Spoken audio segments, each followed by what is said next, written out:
Good morning everybody and welcome to this game between EHOME and Invictus Gaming for the Nanyang Championship Season 2. Two old school legends going up against each other in this one. EHOME and IG are both teams that have been part of the Dota scene since its very beginnings, and they, I hope, will always be part of it. Now, of course, the players have been switching in and out, and for a little while I don't even think EHOME was all that active, but I'm glad to see them both back this like they are right now, right? It's always really cool. But anyway, that's kind of a little redundant to talk about, right? Because we all know these teams are fantastic, and we'll just get straight into the drafting, I think. So, as per bans, we have the Earth Spirit, the Tinker for the Dire so far, as well as the Draw Range and the Nyx Assassin for the Radiant. Badge Rider being the first pick for IG. Now, I am always a big fan of banning out Earth Spirit. That is a hero that can just be really difficult to deal with in the early game, and it's often a scenario where you need to dedicate a hero to dealing with the Earth Spirit, right? Making sure he doesn't roam too much and doesn't get too much done, especially in the mid lane, right? It limits the heroes you can pick for the mid. It limits what you can do overall so much. It really just changes the entire pace of the game. So getting rid of that, just saying, you know what, we don't want to deal with that, makes a lot of sense in my book. Tinker, just a really cool hero. A little surprised to see him in the first ban phase, but he's still very powerful, so nothing too crazy there. Draw Ranger, just getting rid of the draw strat. I think we all know what's going on there. Nyx, just again, very scary. Not a hero that you would always ban first, but you know, maybe they just have something in mind that doesn't like the not Lifestealer, but the Nyx Assassin, or maybe they just respect EHOME in regards to that hero. OD and Lifestealer coming out for the second picks here. OD, very powerful in general, right? Especially that trap, the astral imprisonment is such a powerful tool to have, just like the disruption, being able to just imprison people for a little while. It's actually a little interesting that IG would pick a Lifestealer after seeing the OD, because Lifestealer is a hero that functions in short, quick bursts, right? Lifestealer wants to go in, and then he just has a few seconds, right? The rage, how long does it last? 6 seconds on the rage. We got 8 seconds on the open wounds, right? So in those 6 to 8 seconds, you really have to make your hits count, right? That is your opening, your window of opportunity. And usually you kind of have to center that on one hero as well. That's kind of the problem of Lifestealer. The Lifestealer picks one hero and kills that, and then he has a little bit of a break until his stuff is ready again, and then he picks the next hero and kills that.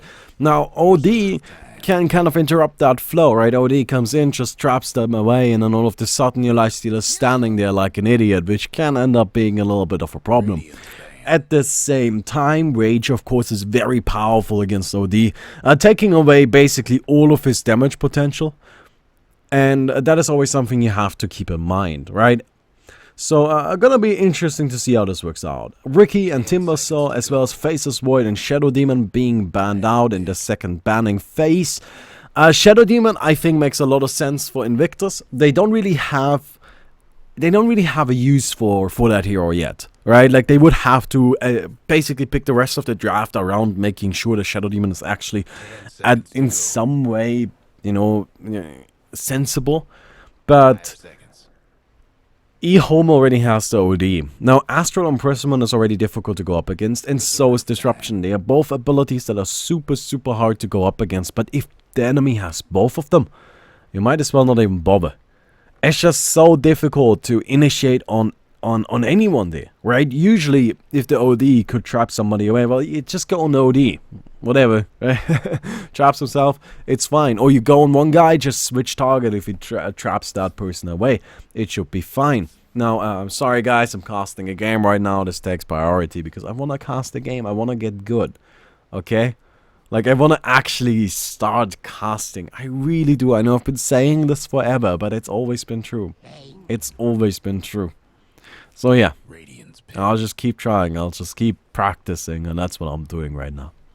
As I was saying, if you have both of those disruption abilities, right? Both of those abilities that just put somebody away for a little while, it is so hard to initiate on anything.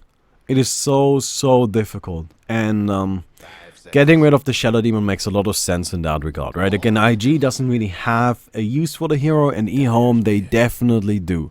So, you know, I like that ban a lot. A Bane coming out from EHOME, as well as the Oracle from Invictus Gaming. Oracle, I think, is fantastic, very powerful, makes a lot of sense with the Lifestealer, enables him a lot, you know, making it so, okay, we're gonna be able to break out of anything you throw at him, just drop that ultimate on him. Not only that, but he's gonna heal up a ton with the Lifesteal, of course, right? It's not called Lifestealer for nothing. Bane, I think this is also another pick centered around that Lifestealer, making sure that you have another way of interrupting him, right? Even if it's just briefly. But the Fiend script, of course, goes through the Rage, and with the Nightmare, you can kind of take a target away, right?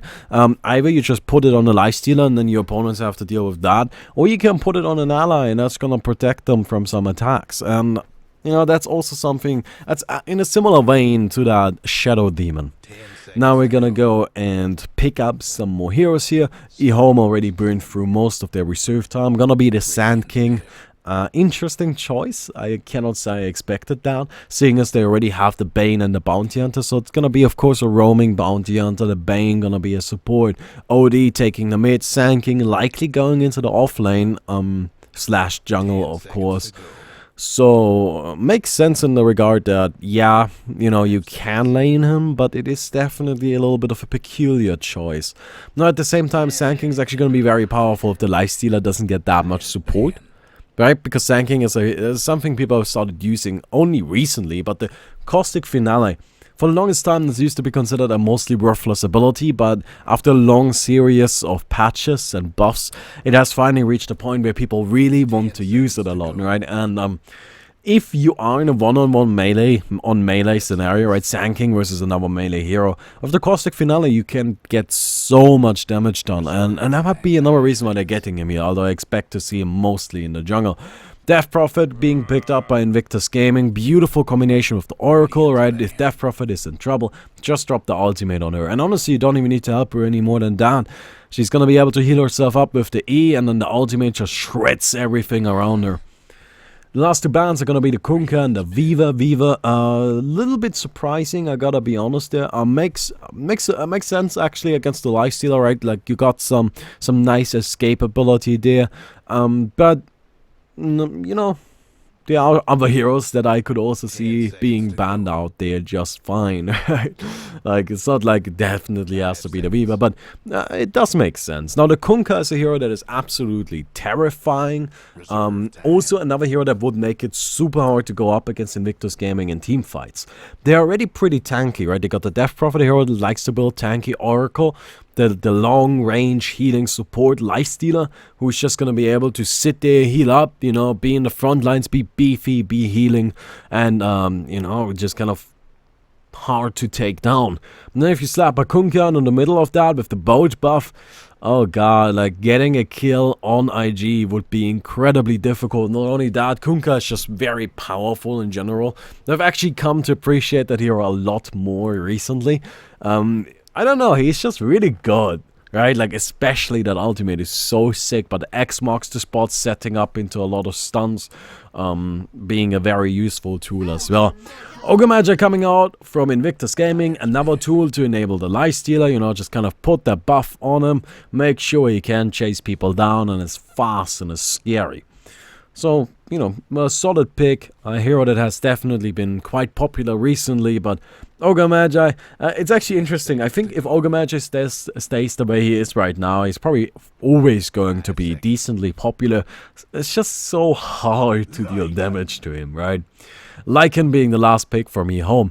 Interesting choice, interesting choice. So, as Lycan is usually a hero that likes to avoid fights, right? And by that, I don't mean he's somebody that doesn't fight ever, right? He doesn't run away from fights or something like that. No, a Lycan likes to push, right? There are some heroes that actively seek out fights, heroes that are actively looking, okay, you know what, we're gonna be ganking. Lifestealer is actually one of those, right? Lifestealer hops into a guy, he jumps into that Queen of Pain or into that Clockwork and then just pops out and eats a guy. Lycan is not that, but Lycan does, he pushes the tower, goes into the jungle, comes out with Necrobook 3 and breaks down your barracks. But in the end, if he doesn't get a single kill on that progress, then, or process, then Lycan is happy. Lycan doesn't care. Alright, while a lifestealer that doesn't get any kills is usually not a happy lifestealer because he doesn't push as hard as that wolf person does. So anyway, let's get into the game, shall we? I also seem to have forgotten to speed up during the drafting, but well, we have plenty to talk about anyway. And yeah, anyway, let's get into the match then, shall we? We got Bobokar playing the Oracle, just kind of smoking around, putting down a ward already, as well as burning on the lifesteal. B-God, legendary player, has been here forever, will probably be here forever. Retired 7 times, always come back. Playing the lifestealer, sitting at the bottom. XXS on the Batrider. OP, that's interesting. OP on the Death Prophet, gonna be going mid. Of course, that's a pretty cool set. I like that outline, that glowing outline. That's pretty neat, honestly. What is that? Huh. Crown of the May Queen. Interesting. Interesting, but we got OP on the Death Prophet and then of course Q on the Ogre Magi. Just kind of chilling right now. It seems that we're not gonna have an early fight. Both teams are just sitting at their respective rune spot and are just gonna trade those. Guardian, the Bounty Hunter, rotating over here, just probably gonna put down a Void very early on. Yup, there we go, making sure they got vision over that tower. Old Chicken playing the Outworld Devour, going into the mid lane. Sylar on the Lycan. Old Lenham on the Bane. And then of course last but most definitely not least. Actually this is probably my favorite player on EHOME. I like Old 11 a lot. I think Old 11 is always performing really well. And I don't know.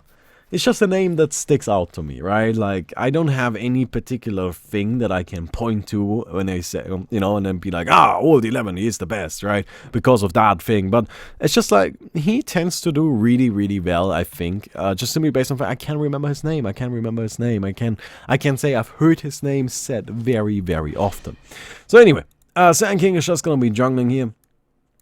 And up at the top, the Badger. I don't know if that made sense, what I just said. What I'm just trying to say is his name is very recognizable, right? It's not something where, no, it's just like, if somebody were to tell me about actually Old Chicken would work too, but I don't know. Somebody were to tell me about OP, right? I'm just like, oh, okay, well, I guess that's a player on IG. Oh, okay, alright, right? Like, but if somebody tells me of Old 11, I'm like, oh, Old 11, yeah, I know that guy. He does cool shit, right? Like, that's what I was trying to say. I don't think I got it across properly, though. But anyhow, so yeah, Batrider gonna be in offlane here, supported by Q, actually. So it's gonna be a 2-on-3. I wonder if they're gonna... No, the Oracle is just gonna be at the bottom. This makes a lot of sense, simply because, you know, the... Oh, actually, maybe Guardian is looking for something. He is invisible. He's of course got the Orb of Venom. And yeah, they're going in on the Ogre Magi, but Batrider, he's still putting out the Sticky Napalm. And Lanham is actually taking a lot of damage here. The Bane is going to have to retreat, and that's going to be the end of that. Yeah, the problem with the Ogre Magi, of course, is he's so fucking tanky. It's just ridiculous, right? And then there's the Batrider putting out the Sticky Napalm. It's going to be super tough to go in on this lane. Right, because you can't really go for the Ogre Magi, but if you don't go for the Ogre Magi, it's just gonna protect the Batrider. And then if you do go for the Ogre Magi, then the Batrider is just gonna burn you into the ground. It's kind of a lose-lose situation like that. And you can see EHOME, they are holding back, they are being careful, they are being scared. And this is not looking all that great. They gotta figure out some way around this. Old 11 in the meantime is just farming up in the jungle. Stacking up the camps, of course, as you would expect. Seems he missed that one slightly. It's a little bit unfortunate, of course, but... Oh well. Oh well, he gets himself boots, and then he's just gonna sit down on the camp and... start doing Sand King things. Yeah, that's what this hero does. This is what makes him pretty fucking good. You know, just that ability to very safely, very consistently farm up the jungle. Alright, it's actually something that is not brought up that often, but there are heroes that can very consistently farm through the jungle, and there are other heroes that don't do it as consistently, you know? Like, with some heroes, you're dependent on spawns, right? Like with Axe, for example. I really feel like if you're playing Axe and you're trying to jungle from level 1, the speed at which you're jungling depends a lot on the spawns you're getting. The Sanking, not so much. Right, like, yeah, okay, if you get really unlucky with a lot of the mud golems... Oh, by the way, XXX! It's gonna go down right there. XXS, sorry, not XXX. That's... we were talking about EHOME here, not Team YP, of course. But anyway, right, like, the mud golems are annoying, don't get me wrong. But the big advantage he's got is he can take down these big camps, right? He can take down these well, I guess that's just what they are, right? The big neutral creep camps, and he can do that really consistently, and there is where he's gonna be able to always, you know, get a lot of money just from those, and a lot of experience just from those. And yeah, I don't know.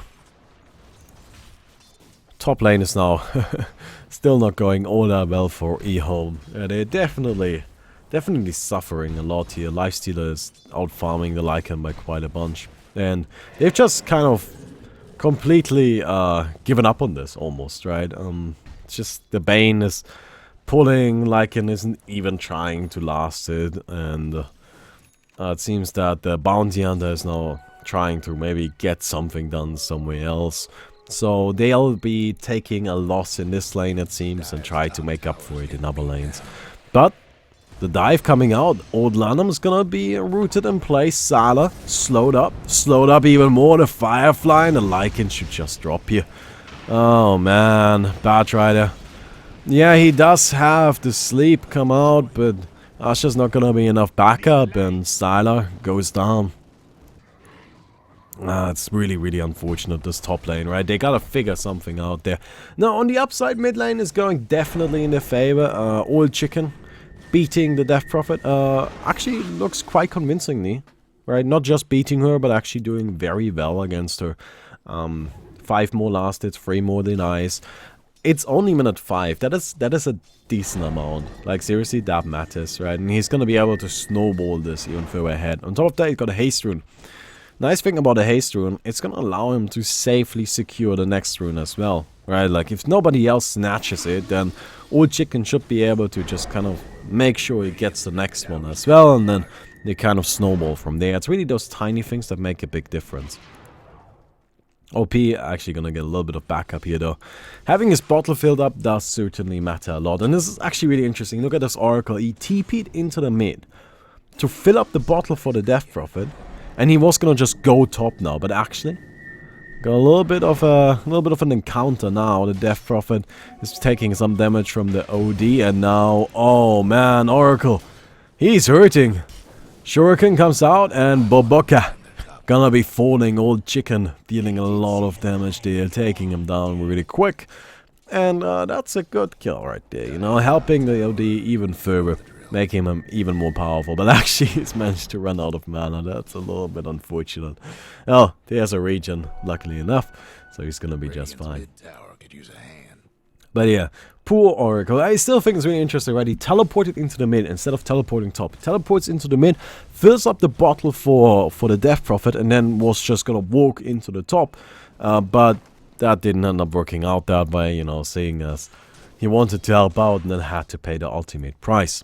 Old 11, by the way, now at the bottom lane.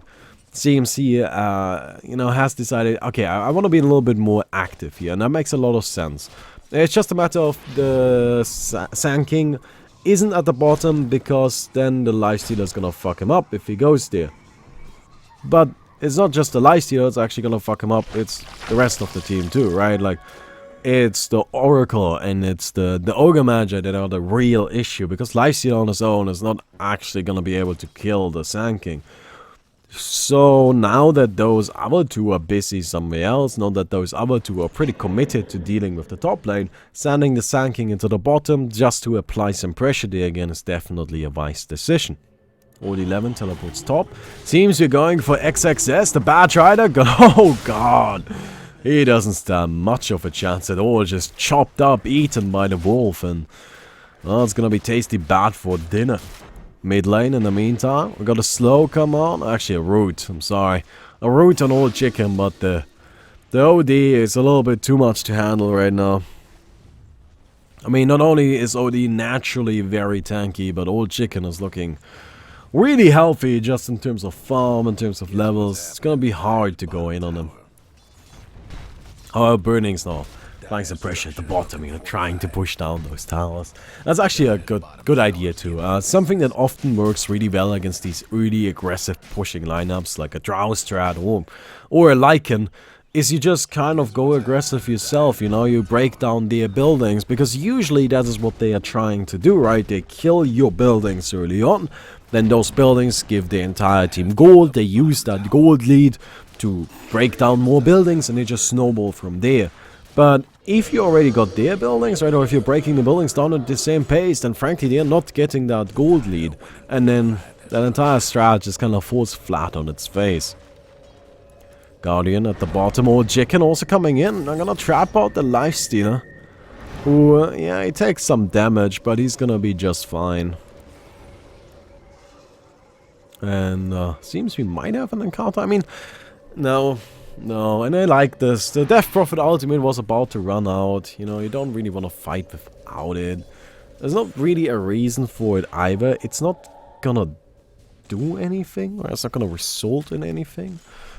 So let's just fall back. Let's just play it safe. And, you know, maybe we can do something else. Oh, nice dust! Bounty Hunter is gonna be a free kill.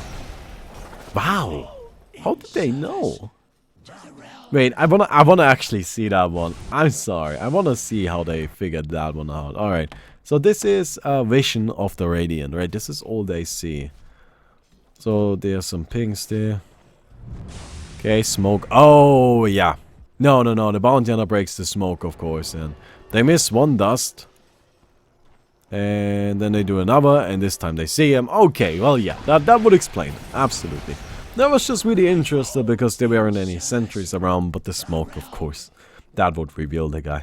I actually wonder if that's who comes out ahead in that trade, though, right? Because even though the Bounty Hunter died, he did prevent a smoke gank, which can result in something a lot worse than the Bounty Hunter dying. So, well, of course, there's no way to really know, but it's just, you know, an interesting thought.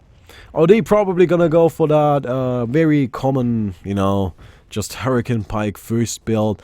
It's just so, I don't know, so logical, so obvious for OD, right? It just makes a lot of sense. It's very powerful, and yeah, I would honestly be surprised if we see anything other than that.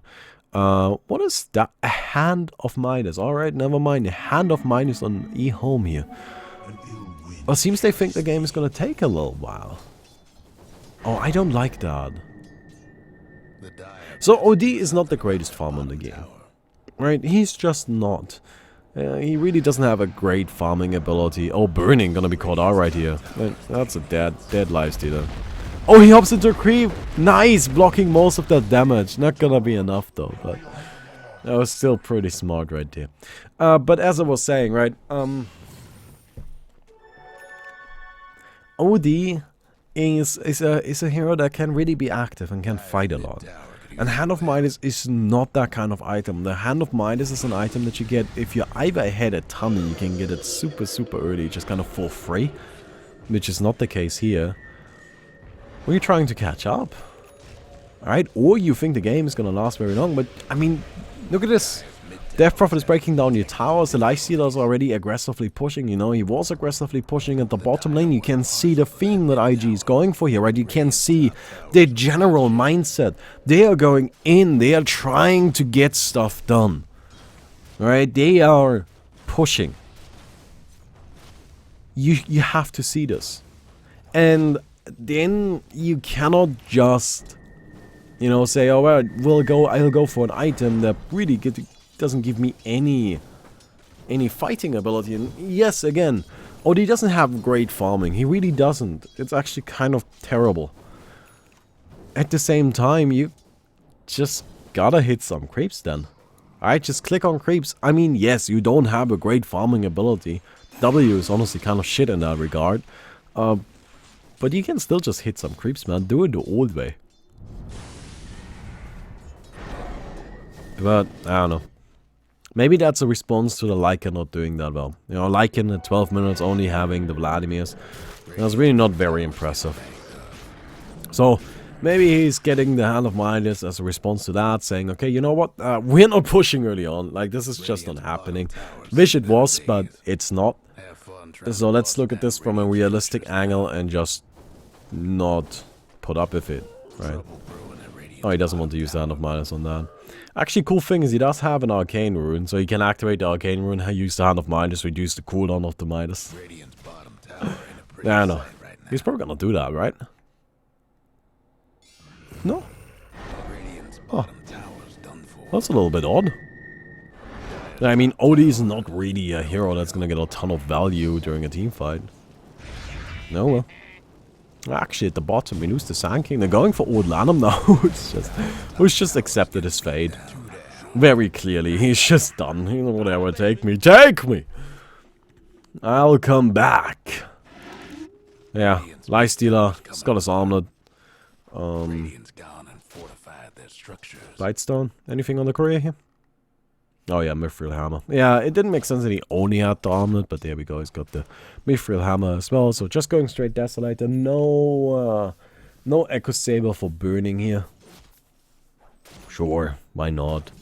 Right, there's probably a lot of confidence in there that makes that so. Or maybe, you know, another thing you always have to keep in mind, so like Burning is an old school player, right? He's been here forever, and a lot of those old school players, they tend to just do things they're comfortable with, more so than like this is the 100% optimal play. But maybe he just hasn't really gotten used to the Echo Saber yet. Maybe he's just like, dude, I like my armlet, I like my Desolator. I've been playing with these items for 600 years, and you can't stop me, right? I'm not gonna build the Echo Saber in there because this is the build I know, this is the build I'm comfortable with, this is the build that has worked for me in 700 games before the Echo Saber was even released. Right, and can you really argue with that? Gotta push at the bottom. Death Prophet activates that ultimate. Only level 1, so not the most scary thing in the world, but still definitely a threat. We got Old 11 hiding up here.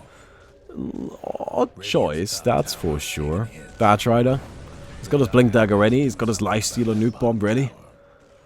But it seems that EHOME, they're just gonna let them have it. Trading for the mid-tier one. Nope, TP into the bottom now. And Old Lanham. Well, he goes down. Old Chicken now on the run. Burning going in on him. The OD is just gonna fall. Oh, that's 2 down and nothing in return. They just don't get anything. No Guardian, he's running. They get him with the slow. He's dusted up as well and trapped down. I wonder if they got enough. No, the Bounty Hunter's gonna end up being fine, but this is still no good for EHOME. They lose 2 heroes. They lose a tower. Actually, they lost 3, didn't they? Old 11 now back. Sand King is here looking to fight. He's got his Blink Dagger. Going forward. Yup, he goes in on Q. Silas also around, activating that hole, going in on the Ogre Magi. But Ogre Magi is really the last hero you want to go for with that. He's just so tanky. He's just surviving and he's just still okay. Walking out of there just fine. Now Burning is turning around. Yeah, throws it up. That was gonna be having a little bit of a fever dream there. Takes a few hits and is now gonna be on the retreat. However, OP, he's still going in. In the meantime, XXS in the background. He takes down 1. Now Guardian is gonna be picked off. Actually, no! The uphill miss and OP gonna be turned around on. The Death Prophet goes down. The Burning in the middle of it. But this is exactly what I meant during the drafting. The OD just traps himself away and now the window of opportunity is over. They lose the Lifestealer, they lose the Oracle, and actually Q, the only one to survive that one, somehow. But actually, maybe not. Q is still on the run. I mean, he is tanky, he is an Ogre Magi, but this might just not be tanky enough. He turns it around a little bit, Bane, taking some damage, but he's just gonna have to walk out of there now, and yeah, Q being the only one to survive that. Wow. Yeah, it turned into a disaster really quick. That uphill miss from the Death Prophet certainly not coming in handy. Guardian escaping on a sliver of HP. Just the tiniest pixel of life left right there, but he still manages to get himself to safety. And in the end, EHOME really coming out big time during that fight. Like, they really got a lot done there. That was a good fight for them. That was a good fight. And now we got the Necrobook 1 ready on Sylar. And this is where the Lycan starts getting scary, right? Because now he's gonna start upgrading that stuff. And a Necrobook 3, he's gonna have it at maybe, what, 22 minutes? So that's unreasonable, right? Actually, probably a little bit earlier than 2021, something along those lines. That is assuming he does well from here, right? But that's just gonna be scary to go up against, right? It's just gonna be so hard to fight. It's a ton of damage output, and another thing to keep in mind is actually gonna burn for Burning's mana pool like it's nothing. And Lifestealer does need mana. Lifestealer is not a hero that runs into mana issues. Absolutely not. Right, usually if you're playing Lifestealer, you're fine in terms of mana, right? He has a perfectly adequate amount of mana for his abilities. However, he does have the problem of if you burn it, then he's kind of screwed, because he doesn't have that much mana, strictly speaking, right? Compared to any other hero, his mana pool is quite low. It's enough for him, but if you burn, you know, 300 mana on another hero, they can still cast. Lifestealer's just done, and without his abilities, he's not that useful. Oh my god! Did they get it? Oh! XXS, he steals it! He gets the edges, and I mean, OD just picked off! They're looking for more, they're pulling Old Lanham on the cliff! Old 11 is now dealing a lot of damage at that epicenter, but they are both up on the cliff, Sanking! Sacrificing himself to take a kill, but that's not even a real one, that's just, oh my god. Surviving a little bit longer than expected, but in the end he still falls, but... Wow! Oh, Lifestealer going down in the middle of that. I suppose that's at least something that worked out in favor of EHOME, but... Did the bad try to snatch it? Oh, old 11, by the way, he actually gets burning right there, so that was definitely good. But wait, is this the combat log? Oh, this is probably far... Oh, that pauses the game. Oh, I didn't even know that. Interesting. Alright, never mind. Anyway. Wait, what is this slider? Interval, 30 seconds. 120. Ah, never mind. Never mind. I was just wondering if they snatched the edges, or if it was actually the Radiant that got it. Right. Didn't quite see that. Does it show in here? No. Doesn't show either. Alright. I guess we'll never learn. I guess we'll never learn. Death Prophet, by the way, going for a Hood of Defiance after the classic Yules. Yules is just what you go for on Death Prophet, right? Like, if you're not buying Yules on Death Prophet, you're just playing the hero wrong. The cool thing about Dota is that oftentimes you get a choice in what items you get, and you do. However, with Death Prophet, you always buy Yules. If you don't buy Yules on Death Prophet, you're just doing it wrong, just straight up. We got a Lifestealer bomb here, next bomb incoming. Bad right, he's looking for something. It's scouted out by the creep though. The range creep just kind of getting some hits in. Making sure he doesn't get done what he's here to get done. A little bit annoying for him, I'm sure, but in the end that's fine. Now, I'm sure EHOME is actually I don't know how confident EHOME is feeling now, because they won that first fight, right? Like out of the past two fights, they won the first one. And then they lost the second one, I think. A little unsure who exactly won that one, but I would say that IG did. So... Oh... What's going on? Oh, they get Guardian! The Bounty Hunter's just got a full Fiend script, but it's cancelled out, and... Now, EHOME, they are just on the run. Going for XXS, and the Batrider 4-staff, nice! Oracle keeps him alive, Death Prophet sitting in the middle of it. She got the ultimate going on, and Old Chicken goes down! XXS still on the run, but he's gonna be just okay. The heals from the Oracle are plenty to keep him going, and that's 2 heroes down. Sacrifice, well, not sacrificing him so much as losing the OD right there. That's actually a big problem, because now the push is coming out. The Death Prophet ultimate is still going on for a good while. That's gonna be a dead tier 2. Old Lanham coming in with the epicenter, but Sanking is just, he's just suiciding himself for nothing. He goes down, that's not going to be enough to keep them away, that's not going to be enough to kill anything in the tower. Yeah, it's not going to be enough to protect that either. Dire's lost the top tower. Man, IG is really starting to take over here. Yeah, I don't know what that was about. Sanking really coming in not only late, but kind of unnecessarily. Right, like there wasn't really anything to gain there. Like you're not gonna get a 1 versus what 5 fight. It's just not gonna happen. Right, like that's the scrap dream we all have, right? That's the thing. Like, fuck me, man. I'm the best player. I'm playing in my 2K MMR scrub pubs, right? I'm just trying to get myself my big ass epicenter, you know, going in there. Always just going for the big plays, but in the end, you're just gonna kind of not really gonna get anything done with it, right? It's gonna die. Smoke coming up. So I actually got a double damage. Also Necrobook free stun. So they really gotta start making use of that now. Also 22 minutes. Aha. XXS called out. Old 11. He's just kind of sleeping, but down he goes anyway. Get the Batrider though. So actually a 1-for-2 so far. The OD goes down as well. Old Lenham now on the run. Deathbro throws herself up. Trying to keep herself safe from the Lycan here. Silas just going in. This is the problem with that hero. He just is so scary, but OP is just keeping himself alive. He's still doing okay. Now Silas gonna have to TP out, but that's not going to happen. Necrobook, not quite enough to kill him, and EHOME, they lose 5. The multicast on the Bane as well, and actually it seems like old Lanham does still have a chance of escaping. Slow, stun, and he's dead. They lose 5. Wow. I mean, Lystia is just shredding them. I don't even know where else to put her. It's just burning, coming in big time. Going for the Saint and Yasha. This is totally an old school build. Like, Saint and Yasha haven't seen that a Lystia in forever. Like, what people get now is they go for Echo Saber and Blink Dagger, right? Like, that seems to be the more popular build these days, but I mean, I love Saint and Yasha and Lystia, but I'm an old school player. I've been playing this game since like, what, 2006 or something like that, right? So it's kind of cool, right? But I totally think that item build is just a result of burning, just having been here for literally ever. Some woods coming down, just the sentries, making sure that Guardian doesn't try any funny stuff.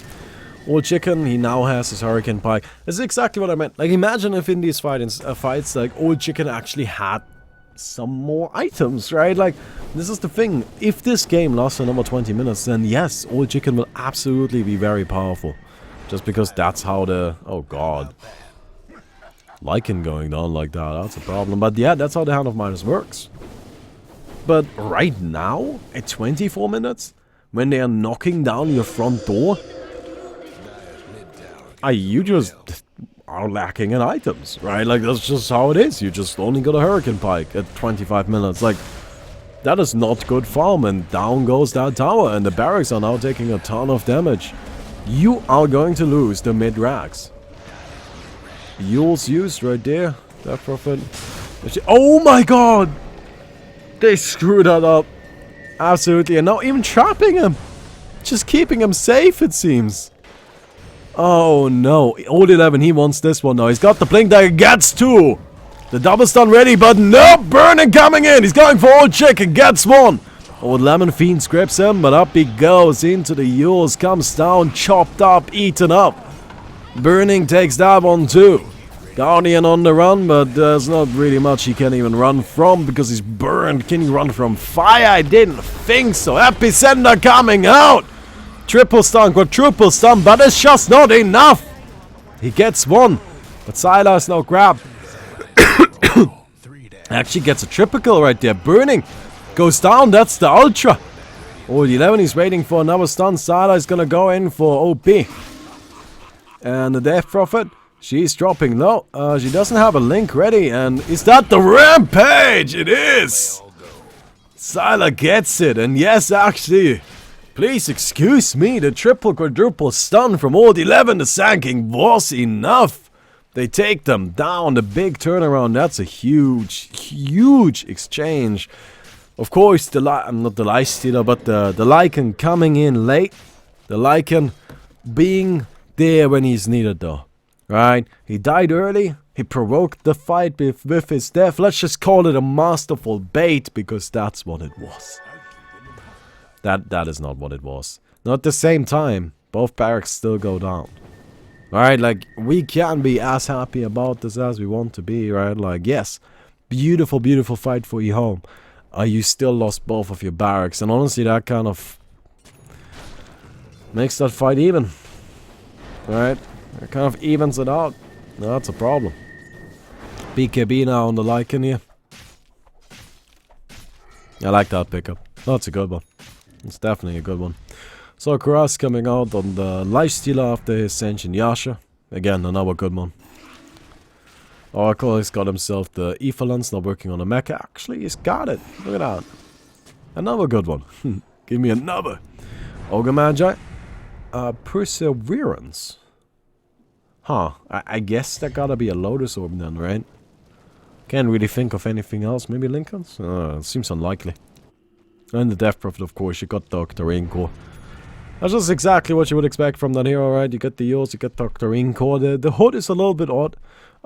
Seems to be mostly against the Sand King here, right? I mean, this guy's Q, right? Arcane Orb is just really the scary thing. It's pure. And, well, I guess Shuriken, maybe, but Brain Stab is pure. Fiend Script, maybe, but it's not really crazy damage. I don't know, a little bit odd, right, to see that, but sure, why not? Bad Rider, by the way, of course, he's got the Blink Dagger, the Force Staff, almost got a BKB, that's pretty big too. Other side, of course, we saw all the 11 with the Blink Dagger multiple times, Force Staff and the Eels on top of that. Oh, the double smoke, they run into each other, all the 11 goes in. They get XXS, but XXS, he's gonna just be freed from the stuns here. And they take down Old Chicken already. Burning, just dealing too much damage. OP sitting in the middle of this as well. Silander going in. He wants a Death Prophet, but he's just taking too much damage. The Lycan, he's just hurting. Old 11 comes in with the big epicenter, but it's not enough. Well, I guess they kind of get two, but they get two in return as well. And now Roshan, he is up. I mean, that's definitely something they should consider here. The problem is that, yeah, I mean, the Oracle and the Ogre Magi died, right? But on the other side, you got the OD and the Sand King dead. And those two heroes, they're just more valuable, right? Like, look at the net worth here, which really, I should have had this tab open all along. I'm really sorry I missed that. Oh, God. Oh, well. Sorry about that. But anyway, net worth, right? Like, it's just a matter of... OD isn't actually doing that well, right? But still, like, OD and on the Old 11, those two. They're just much further up there than these two. So, yeah, it's actually really sad how badly the OD is doing. Like, this is really just not good at all. Yeah. I mean, he just didn't build for fighting. I don't even know what else to tell you there. Old 11, by the way. MV fucking P. Like, he had some silly plays, but he also got some absolutely incredible ones. Right, those epicenters are on fucking point. Burning now just continues his farming. Picking up a Hyperstone. I wonder what he's up to here. I mean, he's got an invisibility. It's not really gonna do much, but he's got it. So, smoke coming out and he jumps into the Bad Rider. Ooh, activates the Firefly. He's fast. He's really fast. BKB, Force Staff, Blink, everything is ready. Gem even. That's really everything a Bad Rider could possibly ask for. So, go ahead and devote that really quick. Death Prophet now picking up the casual plate mare.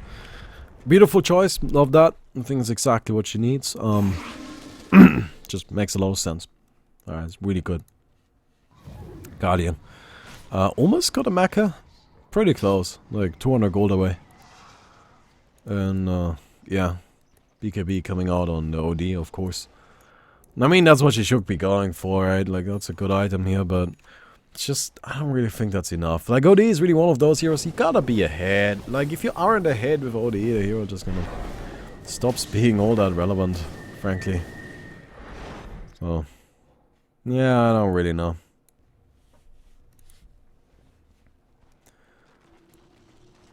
IG sitting at the bottom. They wanna go. It seems they're actually looking to finish this. I mean, they can absolutely do it if they get one good fight, right?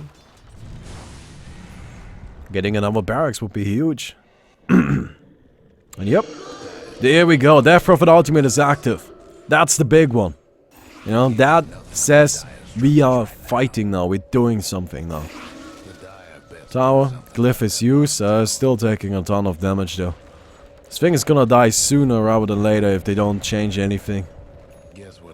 And the tower goes down. Gonna retreat now? No, okay. Yeah, it seems they're gonna fall back. Wait for another ultimate. Just play it safe. Right. You know, like, I don't know, they used like 20 seconds of the duration getting that tower. So they're just gonna wait it out. Lifestealer's still sitting in the in the Batrider. I mean, by now he should really come out, but I guess he doesn't feel like doing that. He's very comfortable inside of the Batrider. Sala sitting in the pit here. I wonder if he's just trying to bait a fight or something.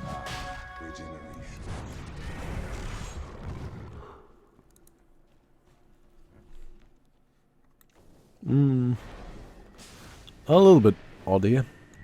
No? Okay, they scan him out. That's actually kind of important to keep in mind, right? Like they know that something is down here. Painting it out on the map. But I think that was the... No, that was the Radiant, yeah. Yep. And they're following that path. They're gonna run into each other.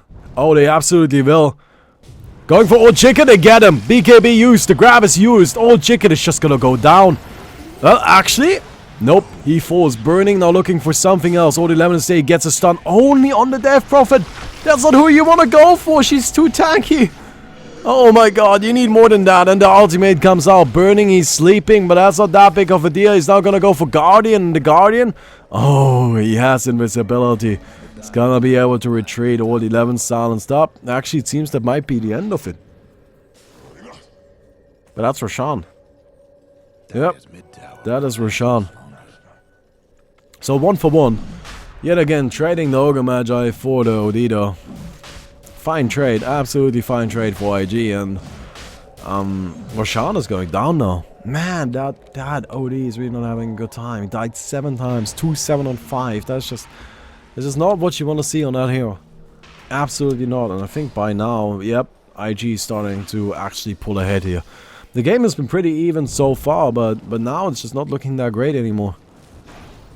XXS. Oh my god!